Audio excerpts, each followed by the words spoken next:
April থেকে বদলাচ্ছে ATM ব্যবহারের নিয়ম। ফ্রি ট্রানজাকশন লিমিট, ইউপিআই দিয়ে ক্যাশ তোলা এবং দৈনিক উত্তোলনের সীমায় বড় পরিবর্তন আনছে ব্যাংকগুলি। কত টাকা তুলতে পারবেন, কত চার্জ লাগবে, জেনে নিন পুরো আপডেট।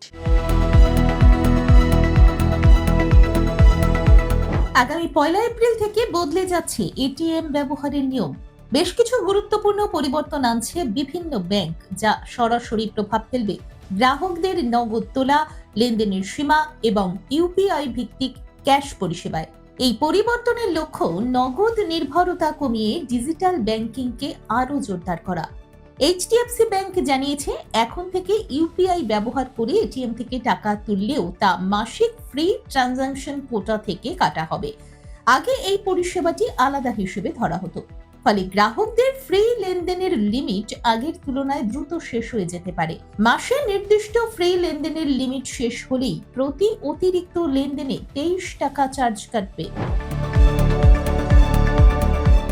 বর্তমান নিয়মে নিজের ব্যাংকের এটিএম এ করা যাবে 5টি ফ্রি লেনদেন। মেট্রো শহরে অন্য ব্যাংকের এটিএম এ 3টি ও নন মেট্রো শহরে 5টি ফ্রি লেনদেন অবধি করা যাবে। ইউপিআই ক্যাশ উইথড্রল যুক্ত হওয়ায় ফ্রি পরিষেবার কার্যকর সংখ্যা কমবে।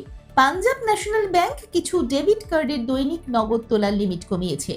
এবার থেকে প্রতিদিন সর্বোচ্চ 50,000 থেকে 75,000 টাকা তোলা যাবে, যেখানে আগে অনেক কার্ডে 1 লক্ষ টাকা পর্যন্ত তোলা যেত।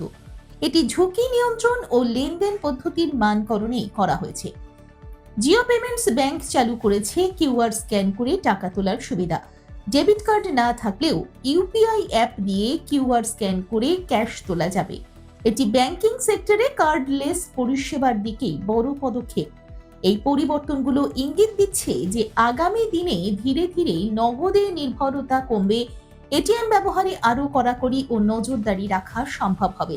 ইউপিআই ও ডিজিটাল লেনদেনের প্রতি আরও জোর দেওয়া যাবে। ব্যাংকগুলো চাইছে গ্রাহকরা অকারণে অতিরিক্ত এটিএম ব্যবহার না করে ডিজিটাল পথে সরে আসুন। গ্রাহকদের এরপর মাসিক এটিএম এ লেনদেন গুনে রাখতে হবে।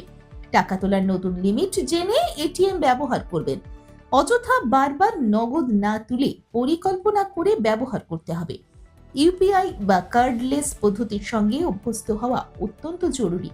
1 এপ্রিলের এই নতুন নিয়ম কেবল আপডেট নয়, এটি ভারতীয় ব্যাংকিং এর ডিজিটাল ভবিষ্যতের দিকে বড় পরিবর্তনের ইঙ্গিত দেবে বলে মনে করা হচ্ছে। দেখুন এই সময়ের তথ্য ও চিত্র প্রতিদিন রাত 9টায় ও সকাল 8টায় শুধুমাত্র চ্যানেল 1-এ।